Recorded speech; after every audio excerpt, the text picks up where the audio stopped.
ఆంధ్ర తెలంగాణలో తక్కువ ఫీజులతో high quality results ఇస్తున్న ఏకైక సంస్థ తిరుమల్ ఐఏఎస్ ఇన్స్టిట్యూట్.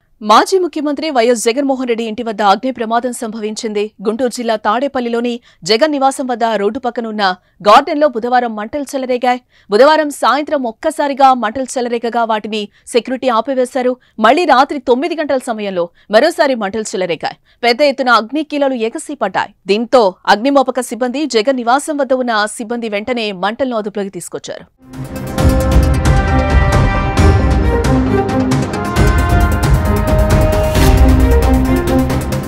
గతంలో జగన్ నివాసం వద్ద రోడ్డుకి ఇరువైపులా మున్సిపల్ కార్పొరేషన్ ఆధ్వర్యంలో మొక్కలు నాటి గార్డెన్ ఏర్పాటు చేశారు.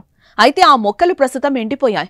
కూటమి ప్రభుత్వం అధికారంలోకి వచ్చిన తర్వాత ఆ మార్గంలో వాహనాలను అనుమతించడంతో జగన్ ఇంటి పరిసరాల్లో ఆకతాయిలు తిరుగుతున్నారని, వారే ఈ ప్రమాదానికి కారణమనే అభిప్రాయం వ్యక్తమవుతోంది. ఒకే రోజు జగన్ నివాసం వద్ద 2 అగ్ని ప్రమాదాలు చోటు చేసుకోవడంతో వైసీపీ నేతలు ఆందోళన వ్యక్తం చేస్తున్నారు. కుట్రపూరితంగా జరిగిందని ఆరోపిస్తున్నారు.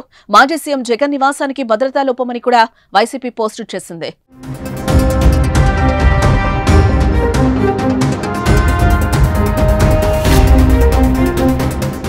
గతంలో కూడా జగన్ నివాసం దగ్గర రచ్చ జరిగింది. గతంలో భారతీయ జనతా పార్టీ యువమోర్చా నాయకులు అలాగే కార్యకర్తలు జగన్ ఇంటిపైకి చొచ్చుకొచ్చారు. తిరుమల శ్రీవారి లడ్డూ ప్రసాదంలో జంతువుల కొవ్వు అవశేషాలకు జగన్ కారణమయ్యాడంటూ అప్పట్లో బీజేవైఎం నాయకులు జగన్ నివాసాన్ని ముట్టడించారు. జగన్ ఇంట్లోకి చొచ్చుకెళ్లడానికి ప్రయత్నించారు.